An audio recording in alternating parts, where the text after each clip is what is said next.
No, but probably spend more time with your friends and less time on social media. Now, deleting social media from your applications, from your phones, does that give you a 10% boost to happiness? What do you think the percentage is? I think probably something like that. Yeah, it's about right. Good 10%. Yeah. I mean, the only thing I've kept is Twitter because I kind of like need some means of getting a message out. You know. Right. Well, that's about it. So far, so good. Well, what's interesting with you, you actually occasionally engage with people on Twitter. Yeah, it's. What percentage of that is a good idea? Good question. Probably 10%, right?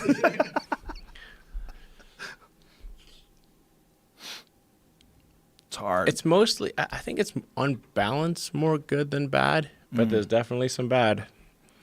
So, do you ever? Hopefully, the good outweighs the bad. Do you ever think about how odd it is, the weird feeling that you get when someone says something shitty to you on Twitter and you read it? The weird feeling? This weird little negative jolt. It's like a subjective negative jolt of energy that you don't really need to absorb, but you do anyway. Like, well, fuck this guy. Fuck him. I mean, there's a lot of negativity on Twitter. It is, but it's a weird, it's in its form. Like the way, if you ingest it, if you're like, you try to be like a little scientist as you're ingesting it, you're like, what? How weird is this? And I'm even getting upset at some strange person saying something mean to me. It's not even accurate. I mean, there are a vast number of negative comments. So for the vast majority of it, I just ignore them. The vast majority. Yeah. But every now and again, you get drawn in. It's not good. It's not good. Make mistakes. Yes, you can make mistakes. You can make some mistakes. We're all human. We can make mistakes. Yeah. It's hard. And people love it when you say something and you take it back. And they're like, fuck you, we saved it forever. We'll fucking screenshot that shit, bitch. You had that thought. You had that thought. You're like, well, I deleted it. Not good enough.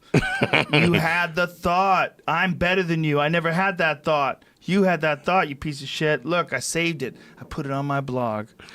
Yeah, I'm not sure why people think that anyone would think that deleting a tweet makes it go away. It's like, hello, been on the internet for a while. Yeah. Well, it's even like the thing is they don't want you to be able to delete it. Because the problem is, if you don't delete it and you don't believe it anymore, it's really hard to say, hey, that thing above, I don't really believe that anymore. I changed the way I view things. Yes. Because people go, well, fuck you. I have that over there. I'm going to just take that. I'm not going to pay attention to that shit you wrote underneath it. It's on your permanent record. It's forever, bro. Like it's high a school. Tattoo. We'll put this on your permanent record. Yeah. It's like a tattoo. You keep it. Oh, yeah. Yeah. Well, it's this thing where there's a lack of compassion. It's a lack of compassion issue. People are just like intentionally shitty to each other all the time online and trying to catch. Yeah. They're more trying to catch people doing something that's arrestable, like a cop trying to like get arrests on his record. It's like they're trying to catch you with something more than they're logically looking at it, thinking it's a bad thing that you've done. Or that it's an idea they don't agree with so much they need to insult you. They're trying to catch you. Yeah. I mean, it's way easier to be mean on social media than it is to be mean in person. Yes. Way easier. Yeah.